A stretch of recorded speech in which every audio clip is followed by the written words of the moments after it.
आज का टॉपिक है ट्रिग्नोमेट्रिक आइडेंटिटीज। अब अगली एक्सरसाइज में जो आइडेंटिटीज यूज़ होंगी उनमें से कुछ आइडेंटिटीज हम ड्राइव कर लेते हैं और ड्राइव करते समय ध्यान देंगे, क्योंकि कई बार एग्ज़ाम में आइडेंटिटी याद नहीं आती है, तो फिर वो ड्राइव अगर करना आता है तो आप उस टाइम एग्ज़ाम में ड्राइव करके अपने क्वेश्चन को सही कर सकते हैं। देखते हैं, इसमें हम एक triangle A B C, B right angle, अगर इसे पाइथागोरस लगाना चाहें तो ये लगेगी A B square plus B C square equal to A C square. केवल इस ट्रायंगल से हमें 3 आइडेंटिटी मिल जाएंगी। ध्यान से इन चीज़ों को देखें, क्या करना है कैसे। हम एक एक को बंद करेंगे, पहले इसको बंद करेंगे, फिर इसको बंद करेंगे, फिर इसको बंद करेंगे।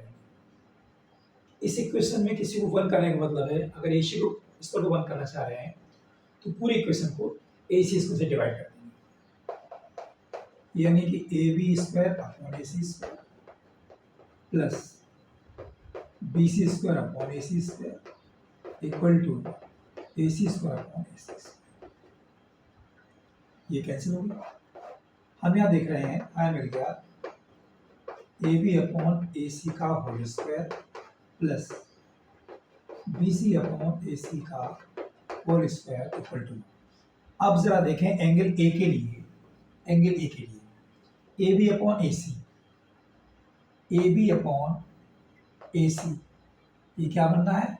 ये बनना है कॉस, यानी बेस अपॉन हाइपोटेन्यूज।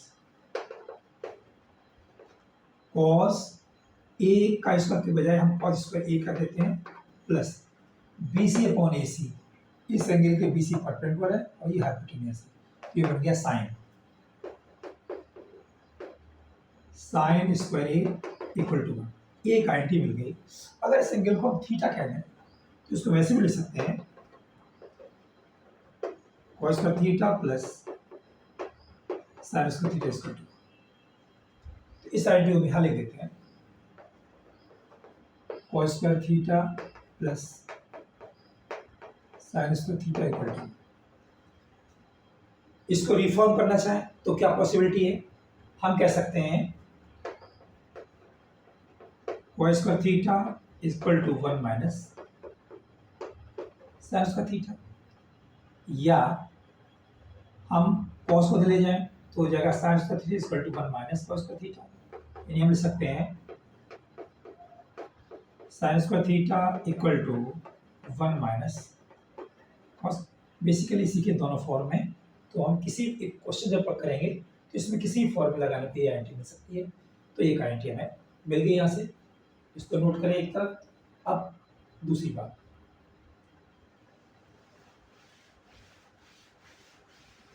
इस बार हम ए बी को 1 करने जा रहे हैं। इसका ये मतलब हुआ ए बी स्क्वायर को ए बी स्क्वायर से डिवाइड कर देंगे प्लस बी सी स्क्वायर को भी ए बी स्क्वायर से डिवाइड कर देंगे, क्योंकि किसी भी इक्वेशन में सेम नंबर से सेम क्वांटिटी से डिवाइड या मल्टीप्लाई कर सकते हैं, ये इक्वेशन का रूल है अपॉन ए बी स्क्वायर। तो ये तो कैंसिल हो गया, ये हो गया 1 प्लस इसे लिखेंगे B C upon A B का होल स्क्वायर, इसे लिखेंगे A C upon A B का होल स्क्वायर।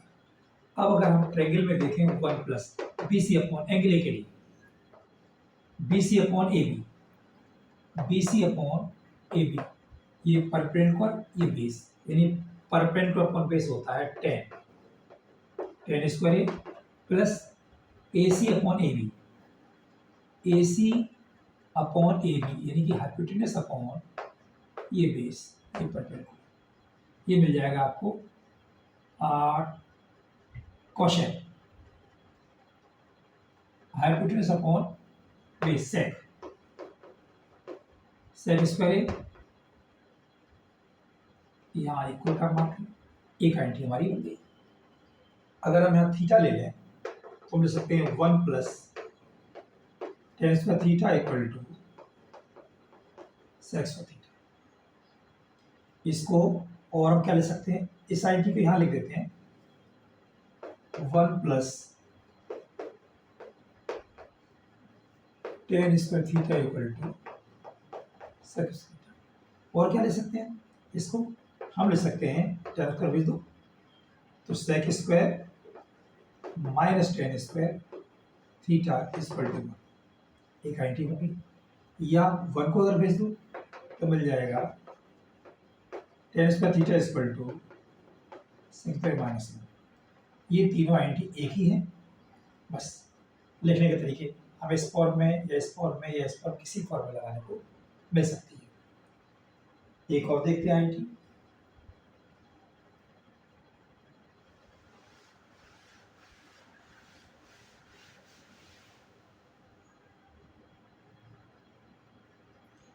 इस बार हम बीसी को 1 करने जा रहे हैं तो पूरी इक्वेशन को बीसी डिवाइड कर देंगे। A B square upon B C square plus 1 plus B C square upon B C square equal to A C square upon B C square. इसको लिखेंगे हम A B upon B C का whole square, ये 1 हो जाएगा। इसे लिखेंगे A C upon B C का होल स्क्वायर। तो अगर हम इसको देखें एंगल ए के लिए A B upon B C, A B upon B C, ये बन जाएगा आपका कॉट बेस अपॉन परिमाण, कॉट स्क्वायर थीटा लिख दे सीधा प्लस 1 तो A C upon B C, A C upon B C hypotenuse upon perpendicular, ये बन जाएगा आपका कोसेक स्क्वायर थीटा। तो हम इसके भी दो फॉर्मूला बना सकते हैं। क्या बना सकते हैं, 1 equal to cosec theta minus cot square theta, ये 1 को इधर भेज देते हैं तो मिल जाएगा cot square theta equal to cos square theta minus. तो हम इस साइड को यहाँ ले देते हैं cot square theta plus 1 equal to cosec square theta. ये आइडेंटिटी हमें आगे यूज करेंगे, इनको देखेंगे काम आएंगी बहुत सारी। अब इसके अलावा हमने जो रेशियो ट्रिग्नोमेट्री रेशियो पढ़ते समय कुछ चीज़ें पढ़ी, इनको दोबारा रिवाइंड करा देते हैं। जैसे हमने पढ़ा था sine theta is upon 1 upon cosec theta. हम इसको ऐसे भी लिख सकते हैं sine theta into cosec theta equal to 1। इसको लिख देते हैं sine theta into cosec theta equal to 1। और एक फॉर्मूला बना सकते हैं, रेसिप्रोकल है तो हम इसको ऐसे भी लिख सकते हैं cosec theta equal to 1 upon sine theta. हमने अगली आइडेंटिटी पढ़ी थी cos theta equal to 1 upon sec theta. इसको भी लिख सकते हैं cos theta into sec theta equal to 1। इसको यहाँ लिख देते हैं cos theta into sec theta equal to 1। एक आइडेंटिटी और पढ़ी थी हमने, क्या, tan theta equal to 1 upon cot theta. इसको भी लिख सकते हैं tan theta into cot theta equal to 1, tan theta into cot theta equal to 1। इसके अलावा एक और मिले हमारे पास टेन थीटा इक्वल टू पढ़ा था मैंने sine theta upon cos theta, या कॉट थीटा इक्वल टू पढ़ा था साइन थीटा अपॉन नो